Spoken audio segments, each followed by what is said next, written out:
My collar is not like a regular shirt. Test 1, 2, 3. That would do the trick, I think. Got it. I'll do that.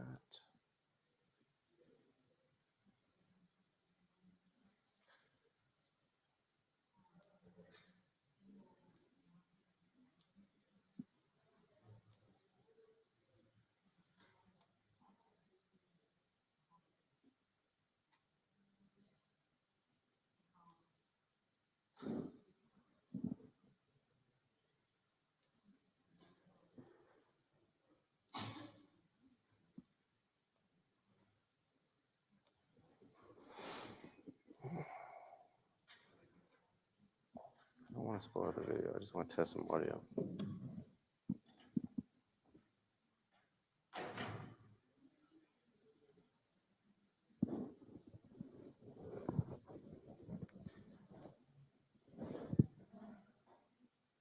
I'm not going to play. I just want to see if it, make sure we even have audio in the first place, which we do not.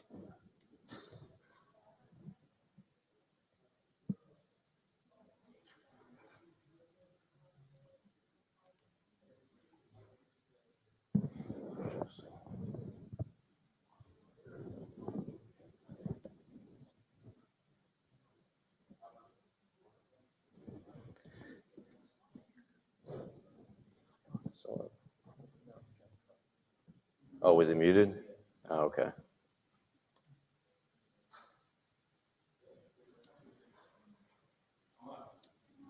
If told to do. Okay, perfect. That was. Do have a question though. So we have some juveniles in the room.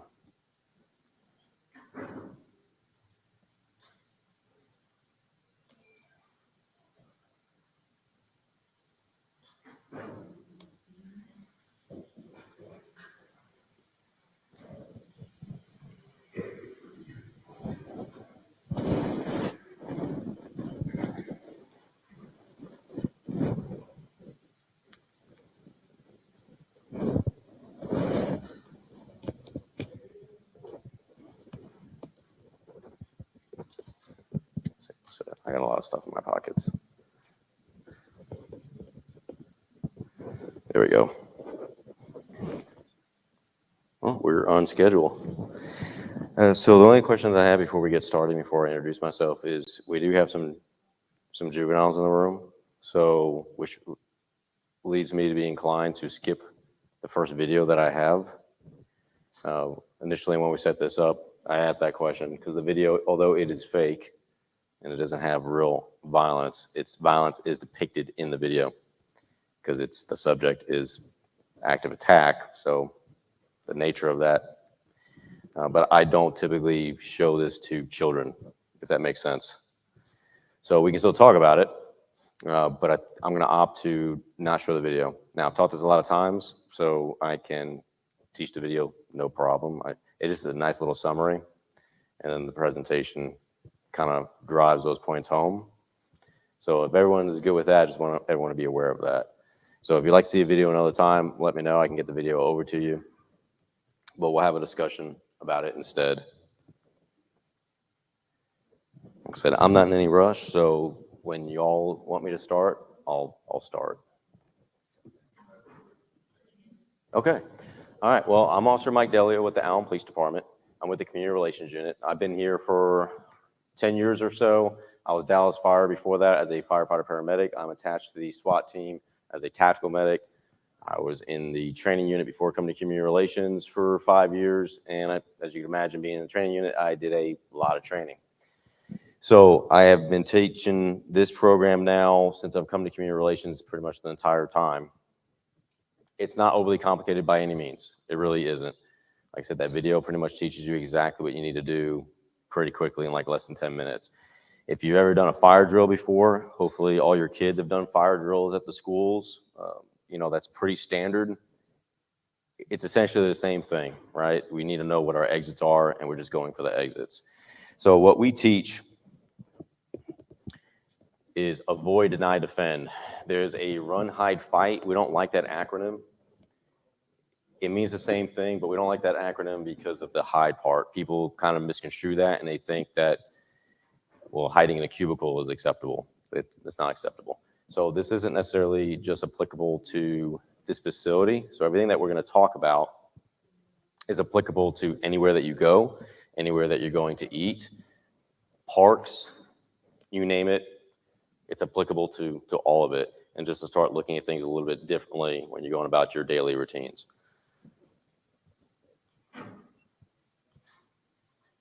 So we're going to skip that video. Well, what is an active attack? Now, CRAZE, which is this material through ALERT, which is nationwide curriculum, is civilian response to active shooter events. It's really active attack because it doesn't always have to involve a firearm. It can be an edged weapon, it can be a vehicle, it can be lots of different things. But the acronym wouldn't sound as good, so they still call it CRAZE. So an attempted mass murder. So on this next slide, even if it wasn't successful, it's still going to make the statistic because it was an attempt. So as you'll see here, the yellow is with a firearm, red is with a knife, blue is going to be some sort of vehicle. It'll be smaller if it's less than 4. It'll be a bigger circle if it's greater than 4. We have not sped this up. You're going to see more dots start popping up all over the country. Like I said, we didn't speed this up. It's just unfortunately it starts happening at more of a frequency nationwide. Not many places are immune, meaning it can happen anywhere.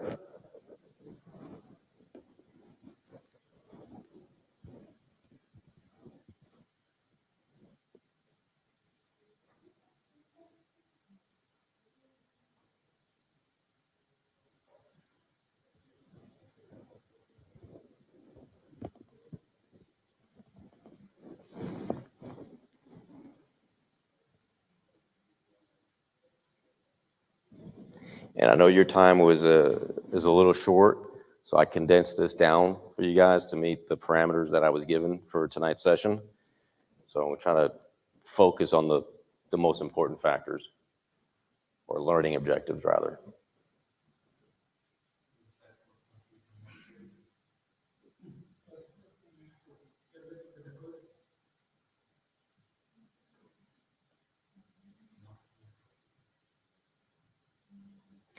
So this isn't to scare anyone. This is just to drive home why we're having this training in the first place, right? Unfortunately, this is a very real thing that you have to be aware of and be prepared for.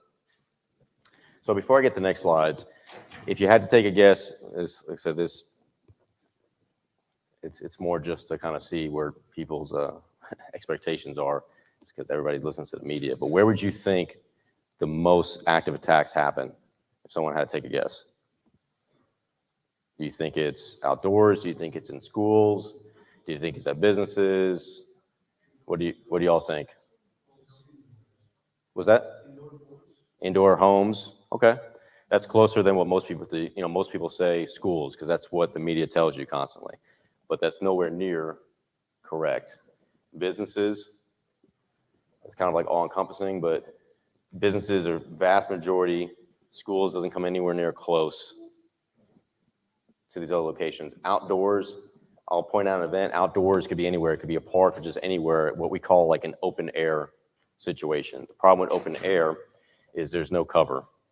So there's like no cover, there's no concealment. So it's a pretty bad situation.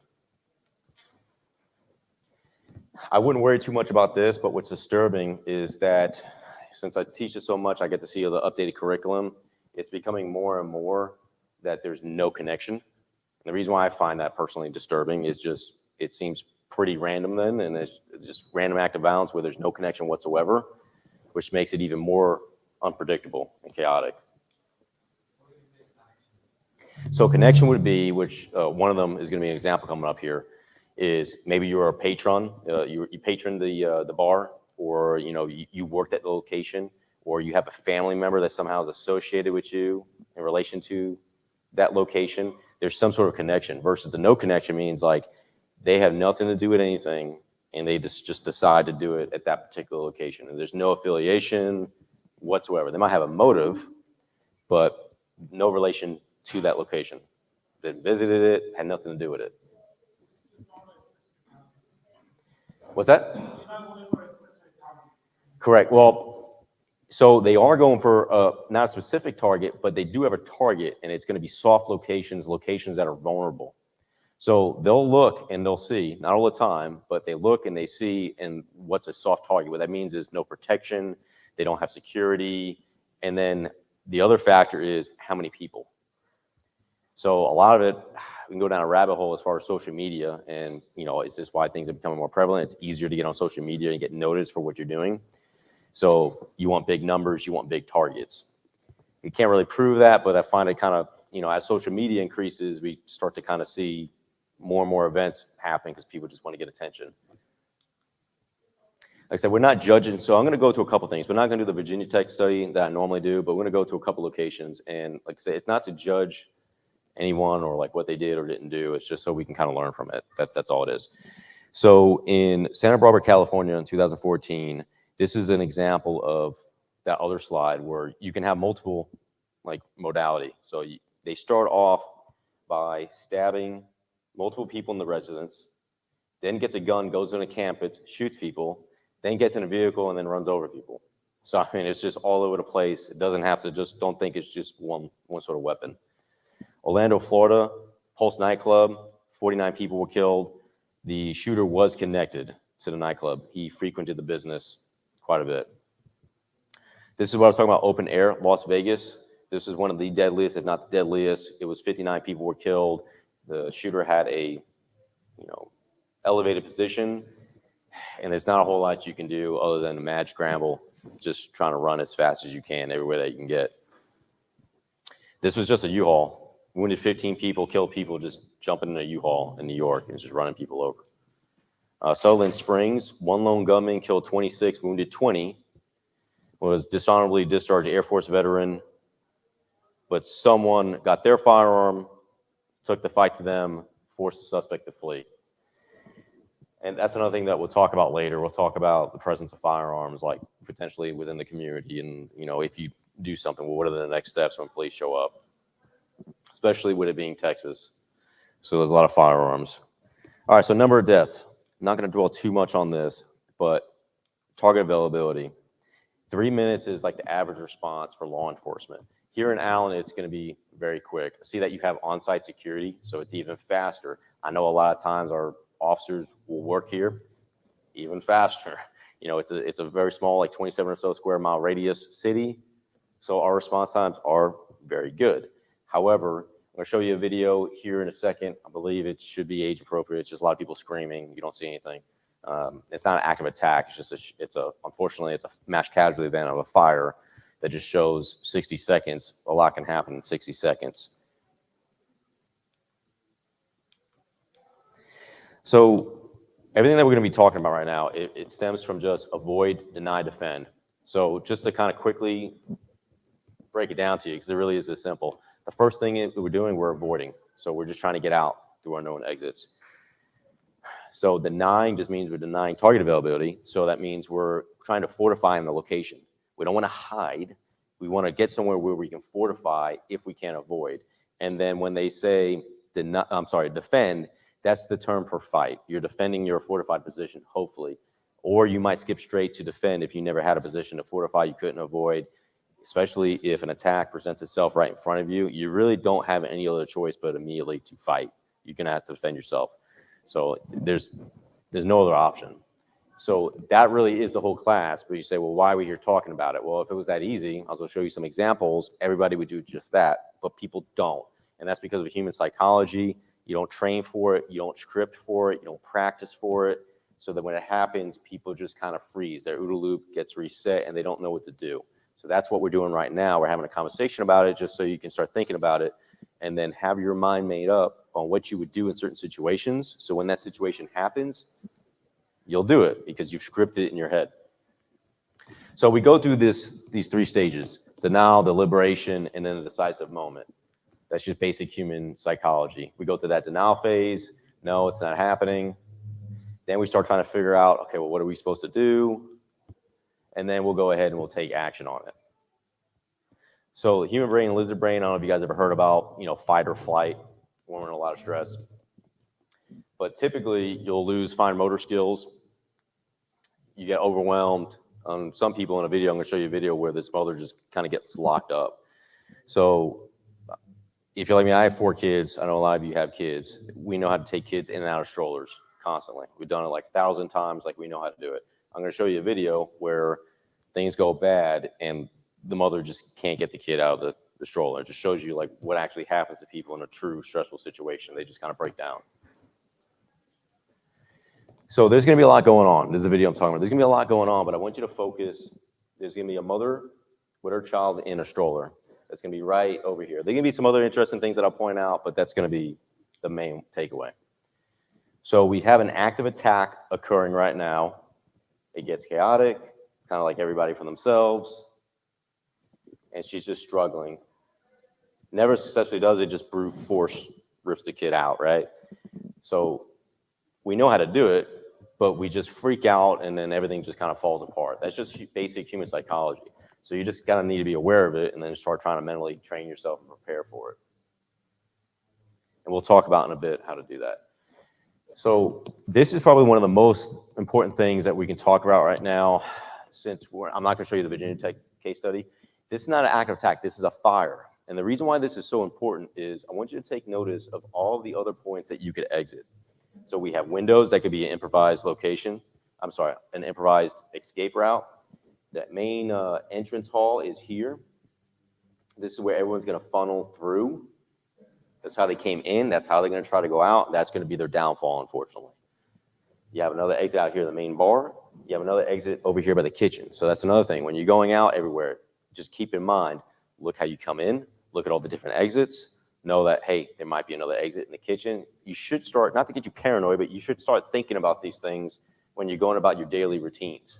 Always know every which way that you can go, right? There's a reason why officers also, on top of that, will try to sit away from the windows. We'll try to sit in a position where our back is to the wall where we can see, some people call it people watching, but we're looking at what's happening around us. So we try to put ourselves in an advantageous position because we're already at a disadvantage because we're sitting down and eating, right?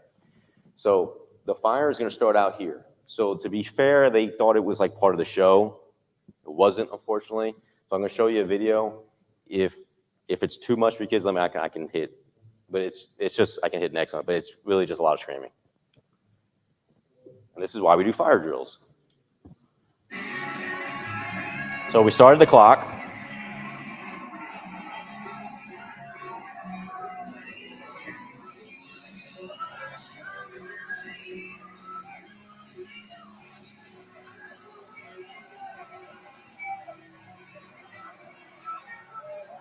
There's also a reason why we have occupancy codes. This was way over the occupancy. Way too many people are in here.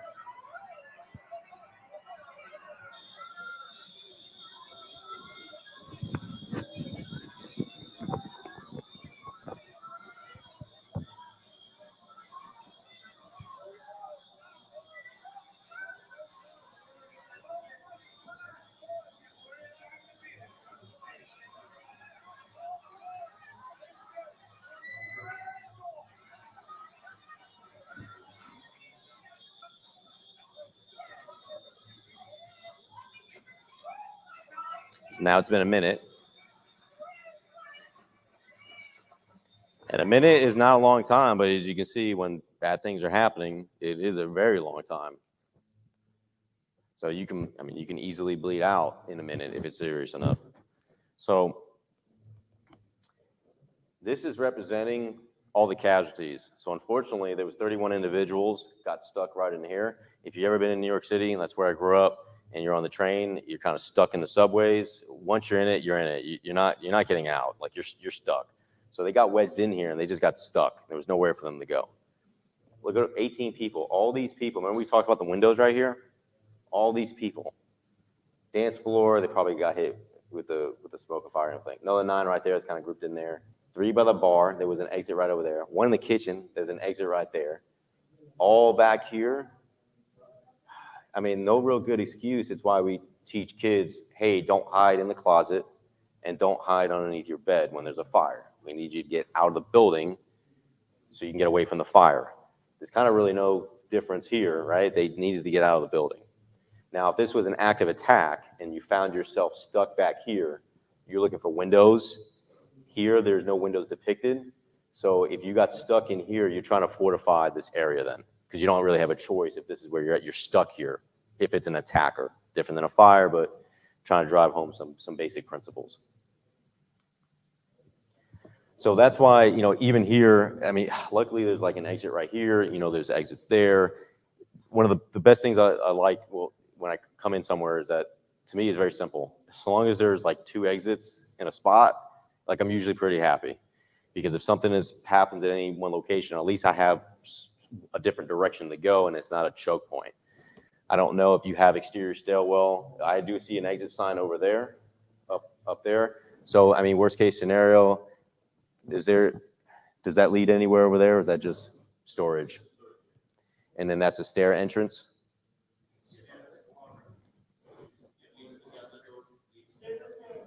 So you can get to the stairs somehow through here. So you just got to start thinking about it that way a little bit. Like, okay, worst case scenario, like I can't get to this exit, I can't get to this exit. Okay, what if I have to go up here, bypass it all the way to get over to that exit? Is that an exterior stairwell? Perfect. Those are the best stairwells. The stairwells that are just kind of internal, a little frustrating, because the exterior one, I mean, boom, you're already outside and you're gone. You're getting moved out away from the scene. So, like I said, not complicated. It's really just knowing where your exits are. And then also knowing if you have any places that really can be fortified if they had to. For instance, like we have exits here, so there's no really reason to think about fortifying this spot. But it really wouldn't be a good option if there were no exits because we have glass everywhere. So those things that I did a consultation for a business several months back, well, actually more than that, right before the holidays, and they were like on the 3rd floor, and they had all these offices, and there was nowhere for them to go. They had to fortify, but the problem is all their offices were just glass. And the only office where they could fortify, where you couldn't be seen, I mean, you're gonna have to like break the window and then try to jump off, to another landing. So those are the things that just kind of start thinking about. Just want you to look at things a little bit differently because you don't spend all of your time here. You go all sorts of different places, right? So you just kind of look at it a little bit differently. You make a game of it, right? It can be fun, kind of, maybe. So easier said than done on trying to make a calm and collective decision. They say like calm yourself, breathing, shifting your emotion. Easier said than done. Really, it's about being robotic. So, and a lot of that happens from inoculation. So for instance, like when I was on an ambulance and I had to deal with a lot of medical emergencies, I just became very robotic because I get inoculated to it. And when I saw, I'm dealing with things, I just see it as a problem and I just work it. I don't really see it as anything else other than it's a problem that I'm trying to work. So you kind of have to be that way and be cold, which is easier said than done because it's not like you guys are role playing this every day. It's tough. But what we're doing right now is a form of scripting and practicing. The fact that we're having a conversation right now, hopefully, is a method of practicing because you're maybe thinking about it or we're at least prompting you to think about something that you may have never thought about before. So scripting and practicing, what I'm referring to that is like you go out to eat and you're like, well, if something was to happen right here and I'm stuck, okay, where would I go? Okay, there's the kitchen. That's where I'm going to go. Or I'm with my kids. Okay, I know I can't run from there. Or my kids aren't fast enough. I know like maybe I'll get over to some cover and then I'm going to have to fight once it gets breached or they get over to my location. All I'm saying is you're coming up with a game plan of what you would do if X, Y, Z would happen. And the reason why that's important, we do that in law enforcement as officers, is every scenario that gets presented to us, we play out all the different ways that it could possibly, what it could be. Good, bad, doesn't matter. So when something happens, we're not surprised. We just do what we already planned that we were going to do. And that seems like, well, how can you be prepared for all situations? And you can't, but trust me, like we role play in our heads a lot, and when we get information, we just assume it's wrong information. And we're just going to look at what's in front of us and we're going to try to analyze it the best we can. But speaking about information, so every single one of you can become a leader in the sense of there's that denial phase. Somebody has to get the ball rolling. Somebody has to do something as far as like, hey, I think there's shots over there. We need to go.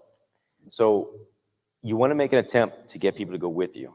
But the way this curriculum teaches, it is a little bit cold. The curriculum does teach that you're not going to let people slow you down.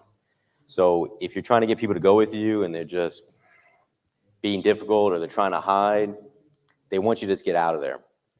Part of the rationalization for that is the more people that stay, it's just going to be more casualties, there's going to be more bodies, it's going to be more for law enforcement and for the fire department to deal with, and you might just get dragged in and sucked into it.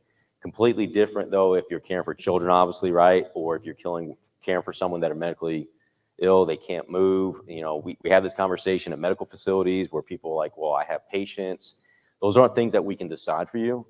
Those are things that we just say, hey, you need a script and practice that. And when something bad happens, that's not the time to figure out where you stand on that particular subject or issue, right? Like, you need to already have decided that, yes, you're going to stay with them. No, you're not, you know, and your employers can't force you either, right? It's just what you're comfortable with, what you're willing to do. Ideally, you get them out with you is the number one thing. We just want to get out. So this is just a gunshot. Can everyone hear that okay when I hit play? We're going to need to skip it. It's just going to be just loud. They've heard fireworks. I saw some people get startled. So we play this because this is not what fireworks sound like, okay? So we get that all the time, or you hear real gunshots, be like, oh, those are fireworks. Look, if you don't know, just assume it's gunshots then. Like, I'm not telling you to like be freaking out all the time, but just worst case scenario, you're wrong, and then it was just some fireworks and you come back to work, okay? You know, who cares? Versus you don't do anything because you don't know, and then worst case scenario, it could be, well, maybe you might get killed because you didn't leave, all right? And it was gunshots, it was a gunman. So this is not a good idea. She's very lucky to be alive. So in the hallway, and you hear the shots getting closer and closer very quickly. I mean, there was only a few seconds between the first time we heard them and when we actually walked in. To me, it sounded like an axe being taken to a piece of wood. And our teacher, she opened the door and she peered outside and she immediately shut the door and she said, call 911. And right then, he walked in 2 seconds after. There's absolutely no time to think or to duck or to take cover. And people just kind of fell to the floor. And he immediately walked in shooting and he went to the other side of the classroom and he started going down the rows. He went down each row very quickly, very purposefully. And I remember thinking, your turn is coming. You're going to get shot. I mean, I didn't realize there was an active shooter, but I knew something bad was happening. He came back to our classroom 3 times, and on the 3rd time, he killed himself in the front of the class. In between each time he was there, you could just hear people crying and coughing, and the cell phone started ringing. When he was in our class, I remember trying not to breathe very much, so he couldn't tell I was alive. Because as my son was hitting the chair, I was thinking, you know, he can see me breathing, he can see me alive, and that was very scary. I'll never forget. So playing dead is a terrible idea. Normally, so that's from Virginia Tech, and normally when I have more time, I show a case study on that. Because if you listen to all the details that she's saying, you find out by looking at the case study, a lot of it is not how she recalls it happening. You know, it said it was fast, there was no time. Well, she was the 3rd room, or her class rather, was the 3rd room that was entered. There was already 2 other rooms prior that had a lot of casualties in it. You know, so that's a lot of gunfire before a gunman ever even went inside of her room. Additionally, he went in there multiple times. She was shot every time he went in there as she was playing dead, and she's lucky that she's alive. She was in she was in the highest casualty room out of all the rooms in the Virginia Tech, which was on the 2nd floor, and it was just a hallway, and you could just pile off into each room. It's a very tight corridor, very easy to get into all the classrooms. So to summarize it, though, because it really is a good educational case study to look at, to learn from, is we talk about target availability, right? What's going to prevent how many casualties? One of them, they had 0 casualties because they laid on the floor and they put their feet against the door. So they couldn't avoid it, so they went into deny, right? So that means they try to fortify, and their method was laying on the floor and putting their feet against the door so he couldn't get the door open. He fired into the classroom multiple times, but he didn't hit anyone. So they denied, so target availability was reduced. There was no casualties in that room. And another room, there was a veteran that was, happened to be a professor. He held and fought at the door. So couldn't avoid, couldn't deny because he didn't have time to try to fortify. So he had to defend, right? So he had to fight and he fought at the door. That allowed the majority of all his students to get out of the second story window. And that's where we talk about like improvising and knowing what other options are around you. Do you have windows that you can escape from and things like that? So he made the ultimate sacrifice, but he saved a lot of his students by doing that. And that's sort of the expectation that we have of our educators, I would think. Hiding and hoping is not a good idea. So that's not what we're talking about. That's why we don't like the run, hide, fight acronym. We don't like it. We like avoid, deny, defend. That is a terrible idea. You might get lucky, but I wouldn't put all, you know what I mean? You might as well be gambling. You're just putting everything into one, right? All your eggs in one basket and just hoping they don't find you. Not a good idea. So in this deliberation phase, you're just deciding what you're going to do. That's all that is. That's the regular human psychology. I know it seems like it's the same thing over and over again because it's simple, but we really want to drive that point home of like, this is exactly what you need to do. Now, we're just working off of the statistics. So we're not psychic. So I have one example. See if I had left it in here. Yeah. So I'll let it play out, and I'll kind of we'll talk about this. We'll talk about statistics, but situational awareness. So this was at a school board meeting.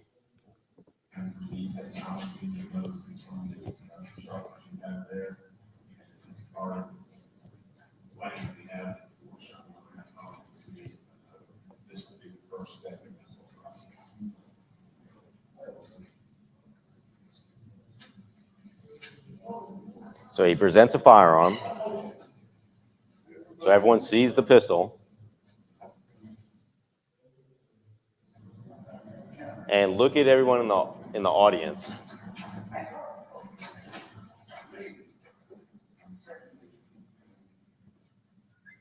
It's like, what are we doing? It's like, So like I said, it's not judging them, but like, this is what real human behavior looks like. This is what people actually do, which we want you to do what we're teaching, not this. So I believe 2 of them left her, see her creeping in. So she decides she wants to attack. I mean, that's what real violence looks like. Everybody has these big ideas in their head, like, oh, I'm gonna do this and karate chop him to the throat, and this, that, and that. I'm like, he's a large individual. She's elderly. Try to attack him with a purse. You got to know your own capability, and that's where scripting and practicing is important, right? You need to know these things, know your own capability, so you can come up with somewhat realistic or reasonable plans. So this will come up with statistics. We talked about avoid, deny, defend, and that's what's going to give you the greatest possibility of survival. Let's talk about hypothetically that all those people did what we would teach them, which is as soon as he presented a gun and was there, they all just jump him, and they fight him. And they're successful. 1 or 2 of them get shot, and they get killed. But at least they took it in their hands. That's how we would teach it. But what actually happened, as you saw, and then no one got shot. Correction, a shot was fired, but no one got shot and no one got injured. That's why I'm saying, like, this curriculum is just to teach you, statistically speaking, what's going to give you the best chances of survival.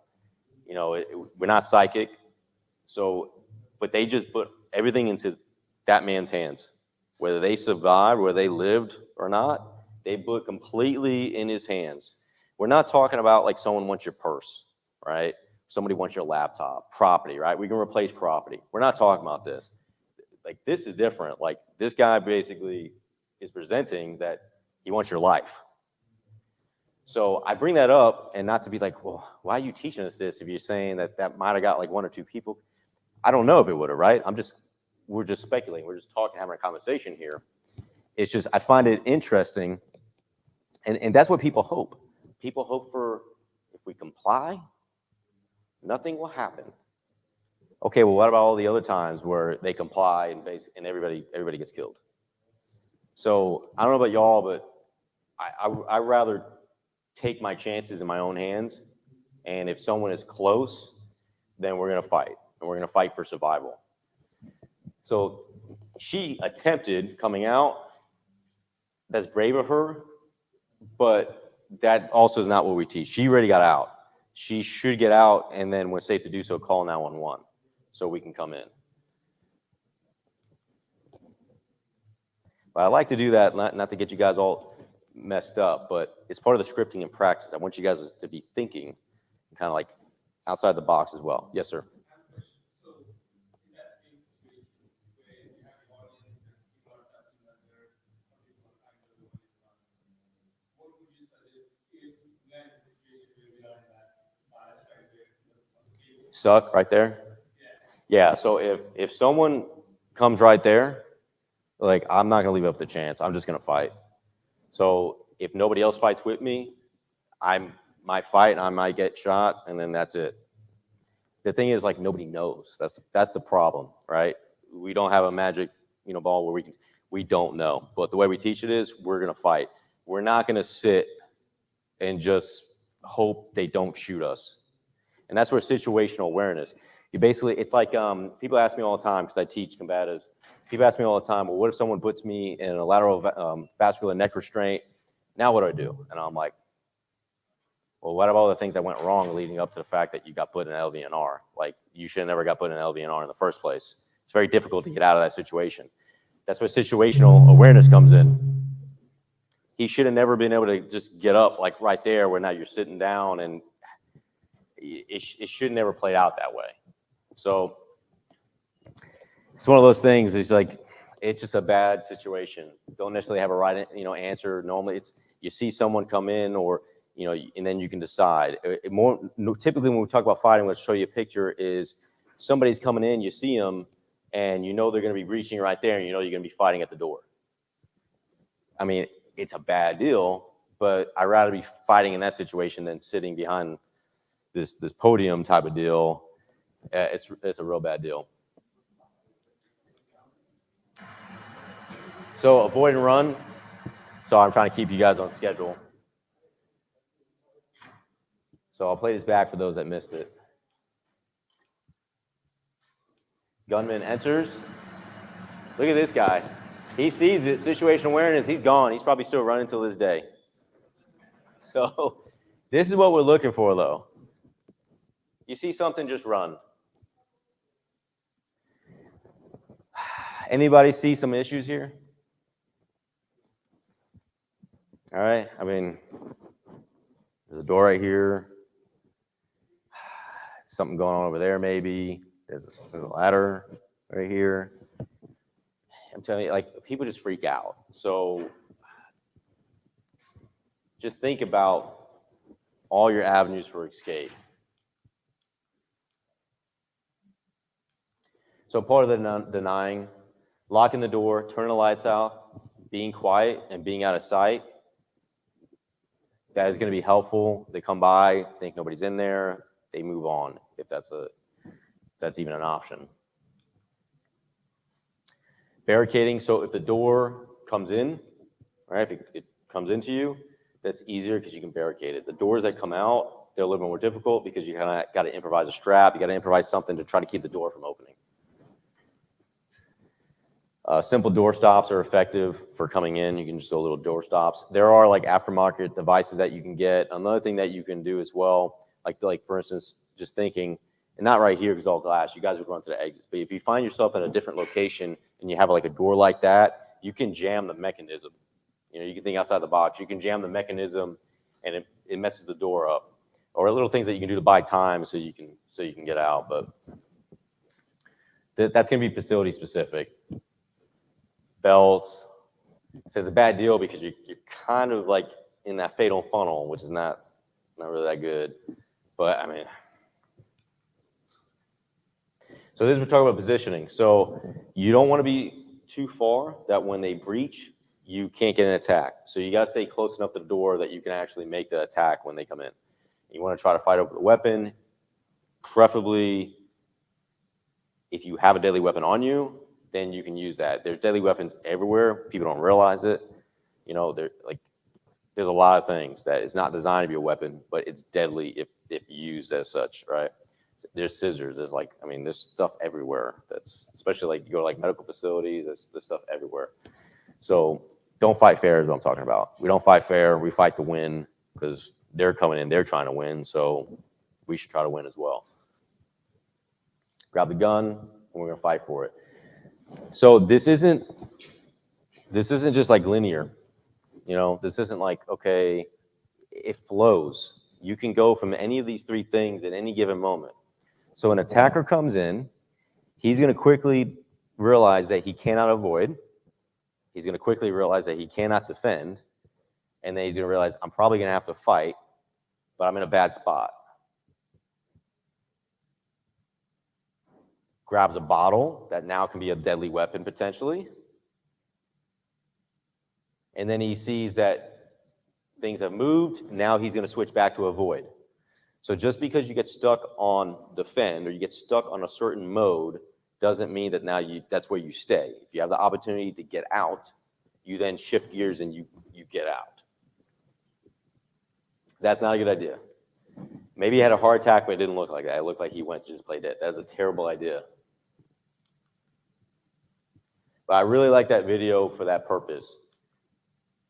And absolutely what you do matters. But that video is basically this. It's a flow chart. That's all it is a flow chart. It's kind of like a little chess match, but grossly simplified. It's just a flow chart. If you can get out, get out. If you can't, defend. If you can't get out, fortify, deny target availability. If you can't do that, then you're gonna have to fight. If things shift, so you're gonna run, avoid. That's what we do. So you gotta be careful with that, though. If you bunker down somewhere and you think things are quiet and you don't know, you don't want to then just venture into the unknown. Like if you're going to shift gears and then move back to avoid, you need to be fairly certain that you actually have a viable means of escape without getting shot in the back. And I apologize for running over, but it's a good example. And it's part of a reason why schools train a little bit differently. This is what we teach for the public. Schools do things a little differently. They do lockdowns. They do some weird things. No one really has an answer for schools. They don't either, but it's just the truth. So an active attack happened, 3 stories. It was at a school. All the shooting caused a smoke alarm to go off. Bottom floor knew that it was gunshots because they could hear it. The second floor knew that it was gunshots because they could also hear it. The third floor couldn't hear the gunshots, but they had the fire alarms. So they start exiting like they think they should, and it's just a massacre because they just exit right into a gunman, essentially, coming down the stairs, and it's a bad deal. That's why I like exterior stairwells. That solves that problem because you're not dumping right into where a potential threat is occurring. It's just getting you outside the building immediately. So, those are the kind of things to kind of think about. So don't always just take things at face value. When the police arrive, it's pretty simple, though. It's just follow our commands, show your palms. If we say put your hands on your face, put your hands on your face. Our biggest thing is we don't know who the suspect is, potentially.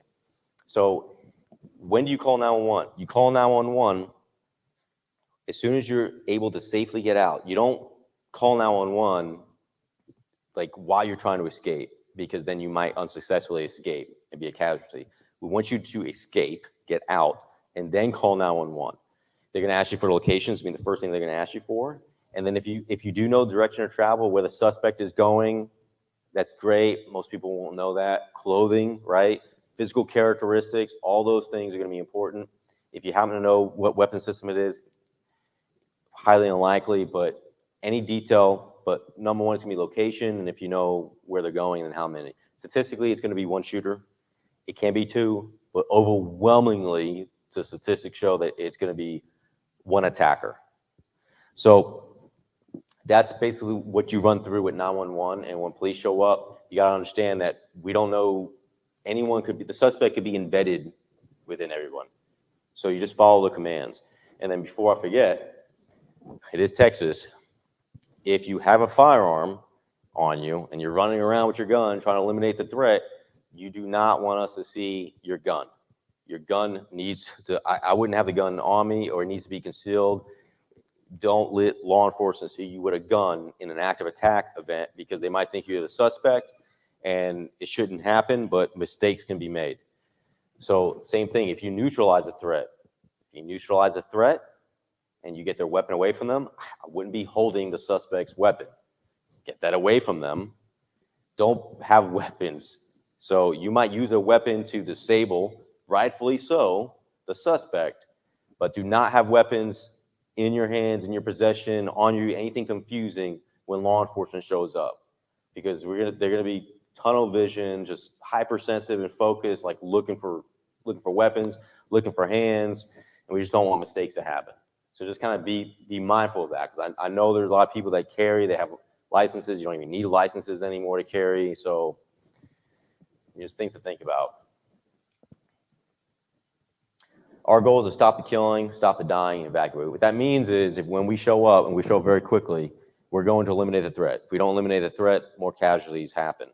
So that's our game plan. Stop the dying means that's when we do our medical interventions. All our officers, we have tourniquets on us, we have hemostatic agents, we have chest seals, we have a lot of stuff that I've trained our officers here at the Allen Police Department. They're pretty high speed when you consider the area as far as it comes to tactical police medicine, police tactical medicine. Our fire department now also trains with us, and we do integrated response. They will now go into warm zones. They should never do that before. It was cold zone, meaning when we show up, they weren't going to show up until a secondary search is completed. And what that would mean is, if we showed up here and we eliminated the threat, they would not come in until we have searched every spot in this whole entire facility where a person could fit their body. Once we've done all that, then they would come in. Now they have plates. This is soft, but they have hard plates, they have helmets. They'll come in with us as escorts once we eliminate a threat while it's warm, before secondary has been complete, and they'll start doing medical services at a much, much faster pace than ever before. And now that's pretty much an industry standard now, is to do that. They don't wait outside. We don't wait outside either. One officer shows up, we go in. We don't wait for a second. We don't wait for a third. We're going to be piling in police anyways. That's not what we do. We don't wait. It's what we signed up to do. It's what we do. We're just going to go in. That's how we train. Single officer entries is fairly new. Last several years, it was always usually you waited for a second officer and you went in as a two-person element. That changed years ago, though. They were training before you heard some of the big topics, some of the big unfortunate events that has happened recently in the news, where people not doing their job, essentially. There's no way to sugarcoat it. Way before that ever even happened, the nation was training on solo, single officer entries, meaning you show up, if there's active killing, dying going on, you go in. You don't wait for anybody. You go in and you try to handle business. So I say all that just to kind of give you guys some peace of mind that Allen is right there with what we're supposed to be doing with industry standards here in Allen, Texas. And we fly through that. I went pretty over for you guys. I mean, into your question time. I was supposed to be done within like 30 minutes.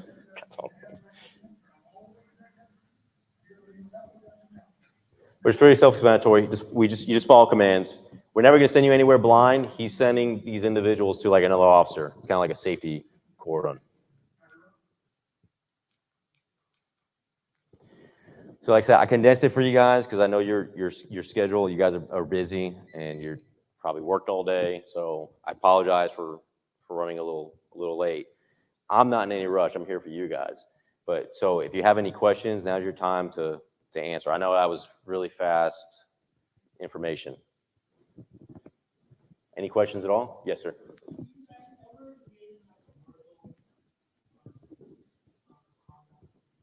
Like trying to de-escalate? Not when someone is pointing a gun at people.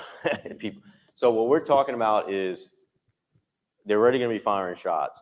Let's take that out of it. Let's say someone just comes in and they're holding a weapon in a threatening manner. I would verbally de-escalate in pretty much as subterfuge. I'm trying to de-escalate, but I'm trying to just get an advantage because I don't think they're going to be de-escalated. They've come in with a weapon in that manner. They have a purpose, like they have an idea of what their goal is. So there's some fluke, bizarre stories I've heard. I think one was like in Alaska, I don't remember, where like an officer like de-escalated someone that came in, something like that, or maybe it was just an on-site security. And it's just because I think they didn't even have a gun on them in the first place. I don't know. It's just bizarre to me. Like they're just lucky. It's honestly how I see it, because that's a bad situation. Like that's not the time to be de-escalating. Because like even for us as law enforcement, if someone came in like that, I mean, they're going to be lucky if they even get a verbal command. You know, when we're going to take the shot. Because we're not going to allow. Cause in a split second, they could shoot all sorts of different innocents. So it's different than if someone walks in and they're trying to mess with. You get people that are trying to push the envelope, so they'll have a rifle slung, and they're not really there to do a mass casualty event or you know, a mass murder. They're just, some people just, they like to be difficult. So they'll walk around, they have like a rifle slung, and they walk around. But as soon as that rifle is unslung and it is now being carried in an operational manner, like that's an issue. Like de-escalating is not what I would be doing. I would be trying to run as soon as I saw that individual, would be what I would tell the community. Like you need to run. You need to get everyone out as soon as you see something like that. So, and those people that sling their rifles and walk around, it's happened. Usually it was like when laws were getting changed, you'd see some of them like maybe on the overpass. I mean, if you can always just call us. We've had some people they wander around like a shopping complex. They're just trying to get attention. Really, they're trying to get attention from us is really what they're trying to do. And yes, it does happen even in Allen, Texas. So they're just trying to be difficult. But still, you call 911. Because if you guys call us, it gives us a little bit more to work on potentially. Depends, usually not very much, but it's better than nothing. If you don't call us and we just see it, our hands are kind of tied because it's just a guy walking around with a rifle and it's Texas and you can technically just walk around with a rifle slung, which is so bizarre to me. But anyway, yeah. You got a question?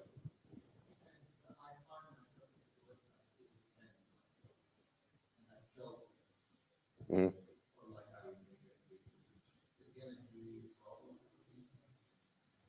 Well, they're always going to investigate it. So they're always going to investigate it, but it's self-defense. You don't have to wait for someone to kill someone in order to use deadly force. So for instance, you don't have to use like the least amount. Like for us, we have to use the least amount of reasonable force in order to effect an arrest. It's different versus like someone can kill someone in any given moment, and they have a gun, and you hit him in the head with something really heavy, and he dies. No one's gonna say, well, why didn't you try to wrestle the rifle out of his hands? Why didn't you try to put him in a jiu-jitsu hold and do? No, he had a gun. He came in. His intent is very clear. If you happen to defend yourself and it results in him dying, it's self-defense. You just got to be careful. Like I said, you have those people just walking around with like a rifle slung. That's where you got to look at the law. You can't just go hit that guy in the head now because he has a rifle slung.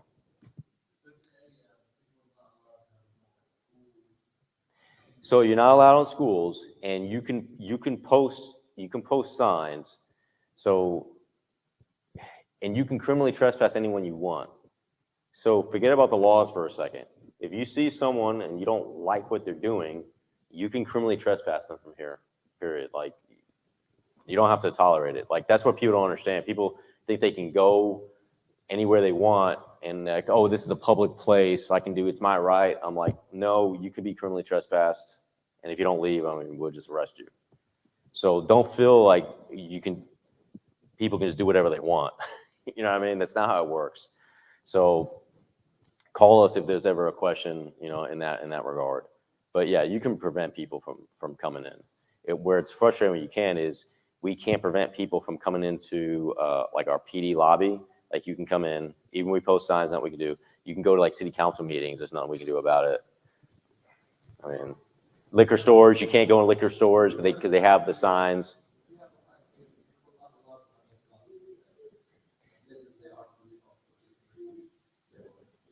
Yeah, you just got to make sure that you have like, I think it's a 30-05, 30-6, and 30-7. There's like 3 of them now. Because they added one the last legislature when they made it like constitutional open carry. They added another number, and it has to be a certain print. It's a pain. It really is. Somebody, yes, sir.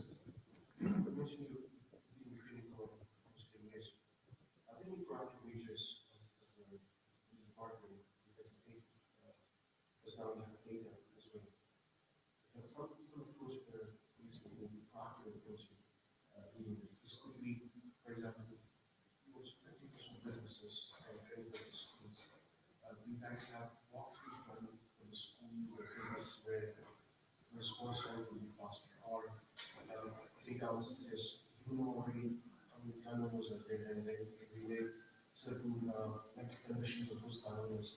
That's some practical approach also for these. So a more educated public, more educated community is a safer community. So we don't advertise that we even do this program because our unit is small and the concern is that we'd be inundated with all the requests.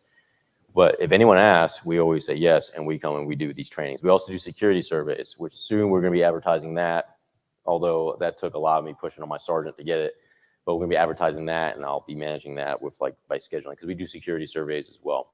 We have school resource officers in all the schools. Now, the elementaries, though, it's like a rotation because they come in, they feed in like feeder schools like into the middle schools.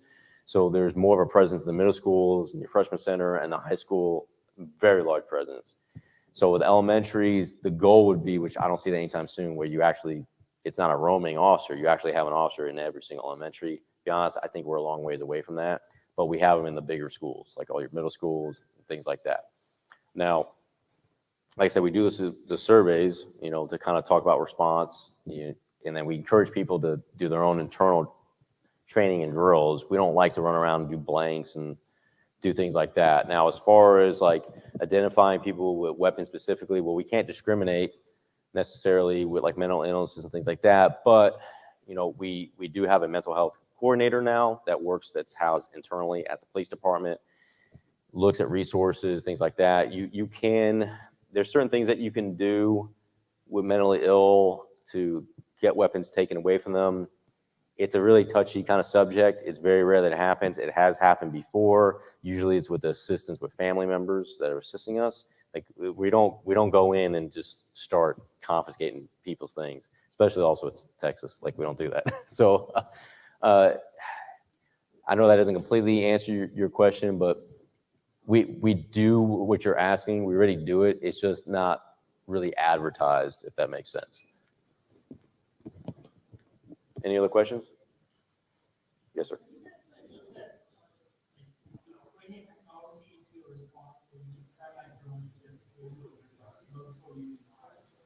So we actually have a very large drone program. We have a lot of drones, and we have drone operators that pretty much are always on shift. That helps with like perimeter. So we're not to the point where there's some places, I'm not sure if it's in the United States, but I know there's some locations that have automatic dispatch with drones. They're usually used for like 911 hangups, like very low priority sort of calls that someone's like something really bad is going to happen. You know what I mean? So we send a drone, we kind of see if it's worth an officer showing up, and they can do that with the towers and triangulate and do so. All that stuff is coming. It's just a question of when. But I really think that it's coming down the pipe. You're going to start seeing more technology, more drones and things like that. But just know right now that we have a lot of drones. We use it to find missing people.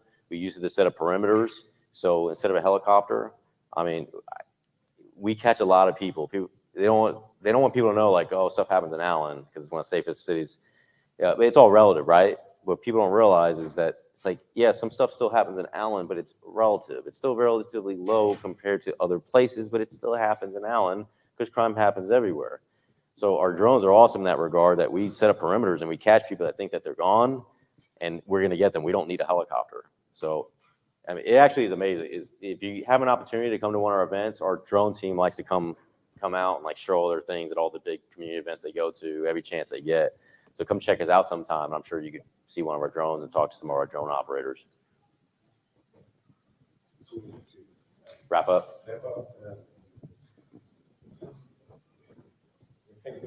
Yeah, absolutely. Yeah, and you can always contact him, and he has my contact information. So if you have some questions like, hey, I didn't have time to answer, you can get it over to him. He can forward it over to me, and I can get you an answer.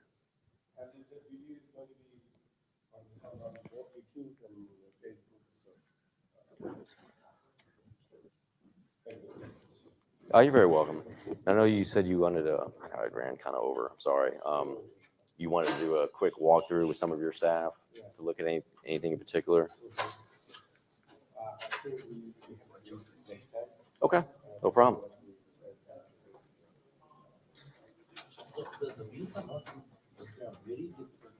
This is not fitting in here.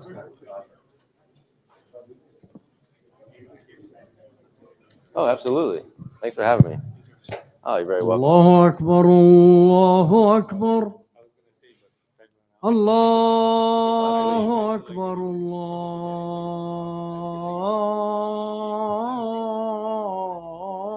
الله أكبر أشهد أن لا إله إلا الله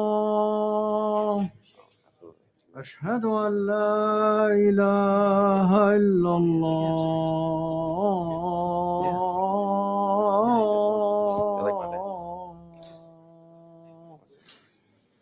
أشهد أن محمدا رسول الله أشهد أن محمدا رسول الله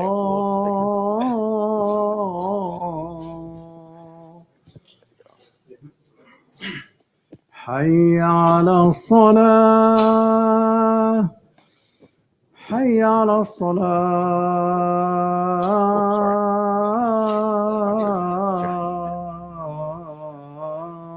الصلاة I think I win. حي على الفلاح حي على الفلاح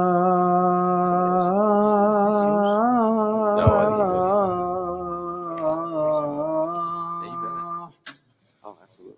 الله أكبر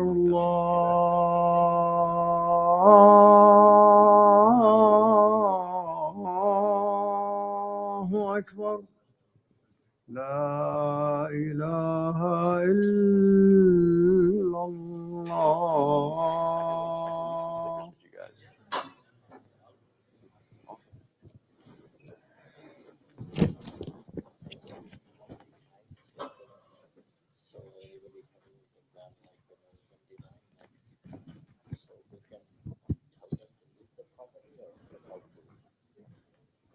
So I almost walked away with your mic. So you can always call us. But if you tell them to leave, and they leave.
الله أكبر الله أكبر أشهد أن لا إله إلا الله أشهد أن محمدا رسول الله حي على الصلاة حي على الفلاح قد قامت الصلاة وقد قامت الصلاة الله أكبر الله أكبر لا إله إلا الله استووا أقيموا صفوفكم واعتذروا. الله أكبر.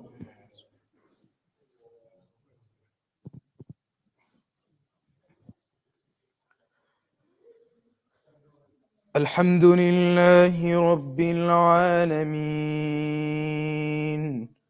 الرحمن الرحيم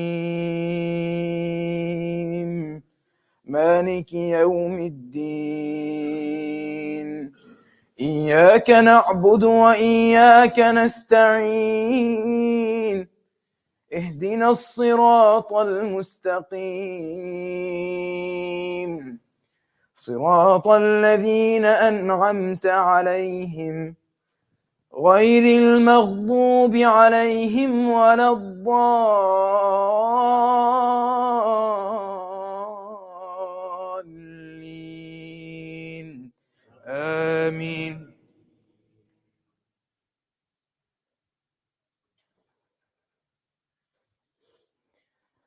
يا أيها النبي قل لأزواجك وبناتك ونساء المؤمنين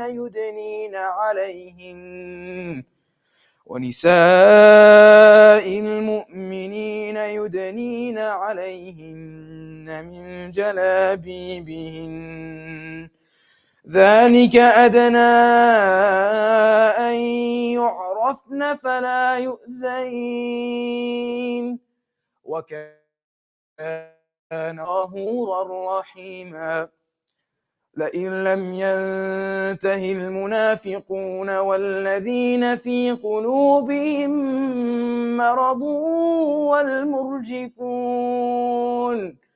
والمرجفون في المدينة لنغرينك بهم ثم لا يجاورونك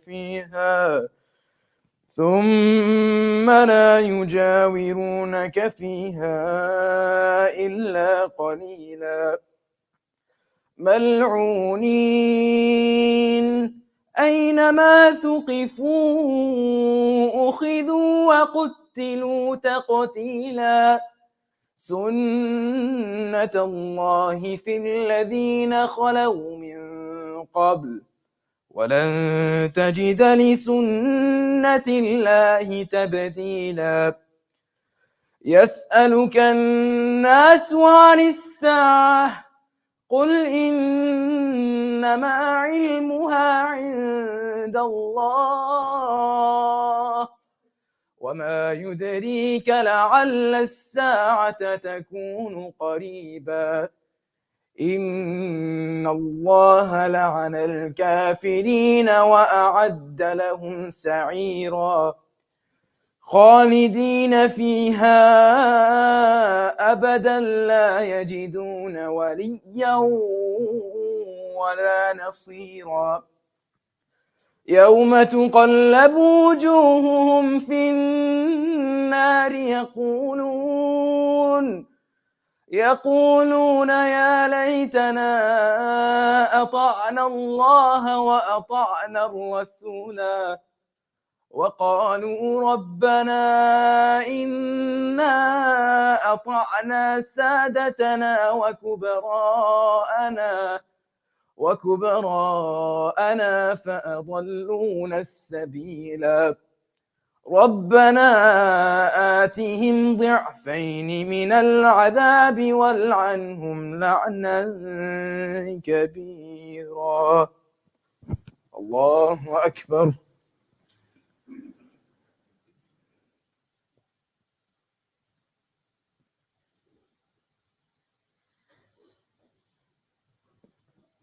سمع الله لمن حمده.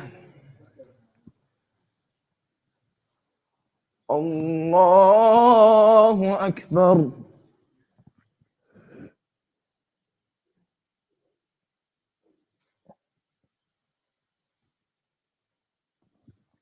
الله أكبر.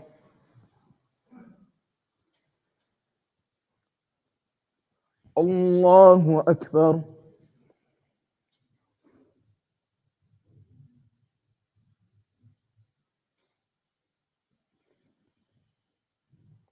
الله أكبر. الحمد لله رب العالمين الرحمن الرحيم مالك يوم الدين إياك نعبد وإياك نستعين اهدنا الصراط المستقيم صراط الذين أنعمت عليهم غير المغضوب عليهم ولا الضالين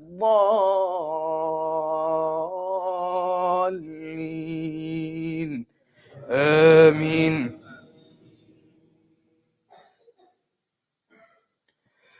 يا أيها الذين آمنوا لا تكونوا كالذين آذوا موسى فبرأه الله مما قالوا وكان عند الله وجيها. يا أيها الذين آمنوا اتقوا الله وقولوا قولا سديدا يصلح لكم أعمالكم ويغفر لكم ذنوبكم ومن يطع الله ورسوله فقد فاز فوزا عظيما. إنا عرضنا الأمانة على السماوات والأرض والجبال فأبين أن يحملنها وأشفقن منها وحملها الإنسان إنه كان ظلوما جهولا. ليعذب الله المنافقين والمنافقات والمشركين والمشركات ويتوب الله على المؤمنين والمؤمنات وكان الله غفورا رحيما. الله أكبر.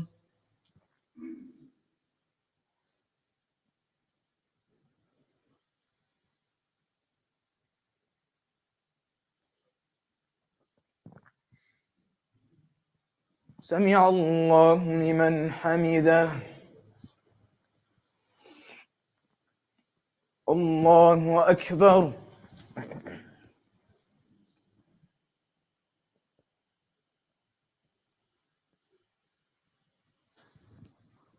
الله أكبر. الله أكبر.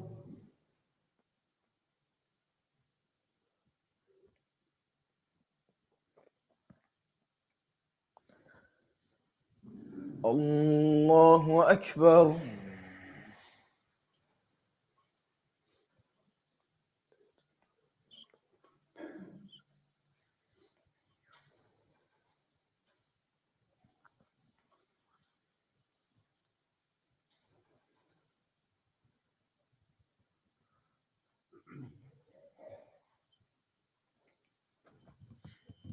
الله أكبر.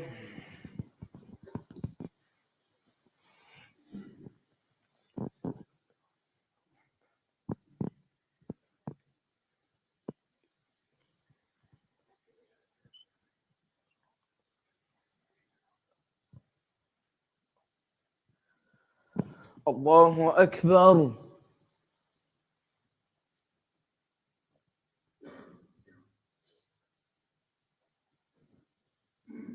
سمع الله لمن حمده. الله أكبر.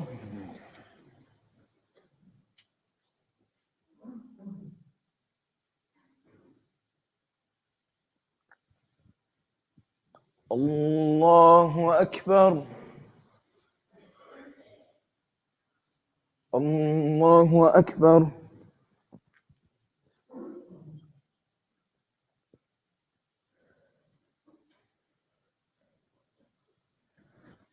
الله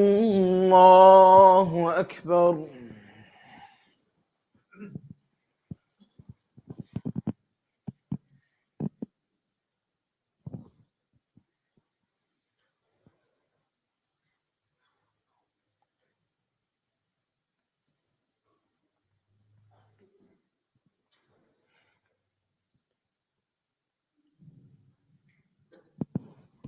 الله أكبر.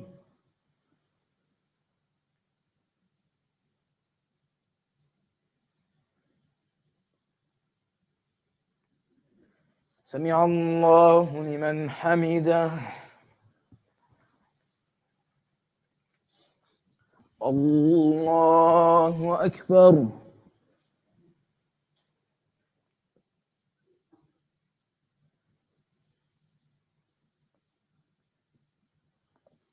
الله أكبر.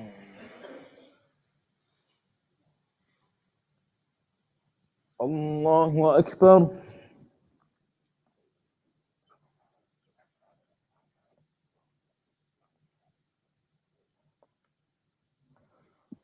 الله أكبر.